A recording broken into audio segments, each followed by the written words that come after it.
नमस्कार, मी संजय भोकरे. आपण पाहताय जनप्रवास लाईव्ह. आज शरद पवार, रोहित पवार यांची भूमिका, अजितदादा घातपात प्रकरणामध्ये काय काय होणार याचंच विश्लेषण करायचं आहे. कारण रोहित पवार झालेत प्रचंड आक्रमक. हे सगळं संपूर्ण महाराष्ट्र नाही, आज दिल्लीमध्ये सुद्धा त्यांनी जे तळ ठोकून बसलेले आहेत आणि पुढे 4 दिवस बसणार म्हणतात. आणि ते केजरीवालना भेटतायत. ममता बॅनर्जींची संपर्क आहे. चंद्राबाबू नायडूंना सुद्धा अंगावर घ्यायला कमी करत नाही आहे. आणि खुद्द शरद पवार साहेबांच्या बंगल्यामध्येच प्रेस कॉन्फरन्स ज्या वेळेला रोहित पवार घेतात त्यावेळेला आता हे निश्चित आहे, दिल्लीत काही ठिकाणी संपर्क साधला, बोलणं झालं. शरद पवार साहेबांनी शड्डू ठोकलाय. कुणाविरोधात? नरेंद्र मोदी, अमित शहा नाही, फक्त देवाभाऊ देवेंद्र फडणवीस. एकच कारण पुढं सारखं सांगायला लागलेत, FIR का नोंद करून घेत नाही तुम्ही? आज गृह खातं देवाभाऊंच्याकडे आहे, मुख्यमंत्री देवेंद्र फडणवीस आहेत, गृह खातं त्यांच्याकडे आहे, भारतीय जनता पक्षाचे नेते आहेत. मग हे का होत नाही?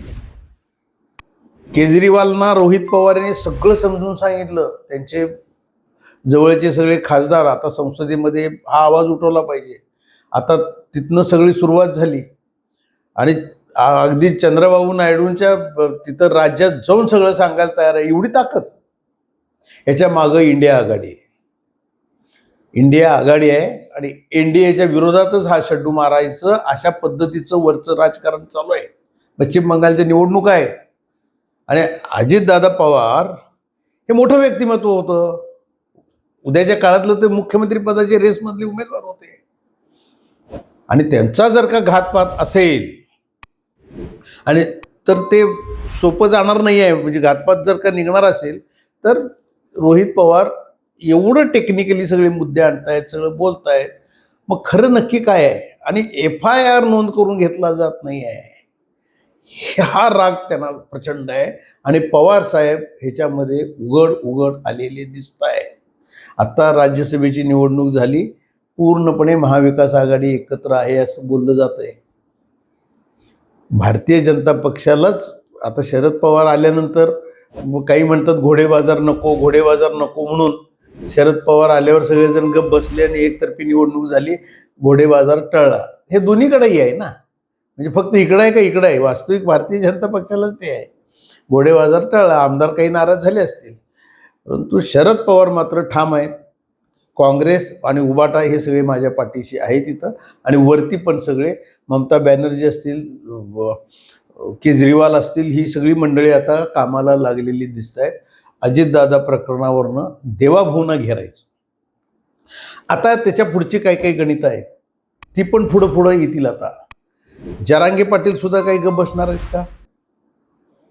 नाही गप्प बसणार असं बोललं जातंय. शरद पवारच ज्या वेळेला आक्रमक होणार असतील, आणि आता हे आक्रमक झालेलं दिसतंय, कारण त्यांच्या बंगल्यात जर का रोहित पवारांच्या प्रेस कॉन्फरन्स होत आहेत, हे सोपं नाही आहे. प्रेस कॉन्फरन्स शरद पवारांच्या बंगल्यात होते आहे म्हणजे काय? शरद पवार याच्या पाठीचीच आहेत, सुप्रियाताई पाठीचीच आहेत. आता भूमिका येईल ती सुनेत्रा पवार, जय पवार आणि पार्थ. त्यांना सुद्धा नाईलाज असला, नाईलाज म्हणजे कुठं हे त्यांच्यातली भांडणं विकोपाला जातील कदाचित. प्रफुल्ल पटेल, तटकरे, रोहित पवारांच्या जास्त पाठीशी आता उभारल्या. सुनेत्राताईंना पण पाहिजेच ना, खरोखर घातपात असेल तर न्याय मिळाला पाहिजे, हे कुटुंब पण म्हणणार आहे ना. परंतु रोहित पवारांच्या मागे एवढ्या जोरात कसं जायचं असं असेल त्यांच्यात अंतर्गत राजकारण. पण घातपात असेल तर हा अपघातच सिद्ध करायला शासन कमी पडत असेल तर ह्या चर्चा जोर धरणार.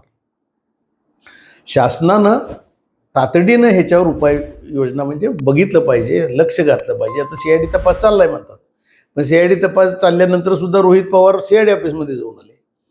म्हणजे ज्यांच्यावर संशय आहे, जे आरोपी म्हणून बघितलं जाते त्यांनाच पाहुणचार केला जातो असं त्यांचे आरोप आले. परत ह्या गोष्टी तपासायला नकोत का? आणि ह्याला सगळ्याला म्हणतात, त्यांच्यातल्या ज्या चर्चा आहेत आत्ता इंडिया आघाडीतल्या आणि महाविकास आघाडीतल्या, की देवाभाऊंनी FIR का केला नाही, त्याच्यासाठी त्यांनी आग्रही भूमिका का ठेवली नाही. असे त्यांचे आरोप चाललेत. कदाचित त्यांचेही डाव असू शकतात की बाबा तपास व्यवस्थित झाला पाहिजे, उगीच काहीतरी घाईघाईनं आम्ही सुद्धा बोलणार नाही ना, त्या एजन्सीज आहेत, तपास यंत्रणा आहे, त्याच्यातनं काय निष्पन्न. आता ब्लॅक बॉक्स जळून गेलाय म्हटल्यानंतर आणि परत संशयाला वाव आला. केजरीवालांचं तेच म्हणणं पडलं.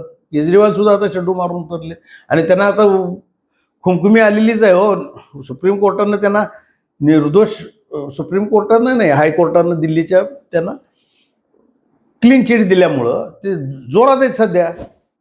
अशा वेळेला आता पुन्हा शरद पवार इंडिया आघाडीकडनं शड्डू मारायच्या तयारीत आहेत आणि पहिल्यांदा मग FIR न झाल्यामुळं देवाभाऊ टार्गेट होतात की काय, अशा पद्धतीची चर्चा चालू आहे.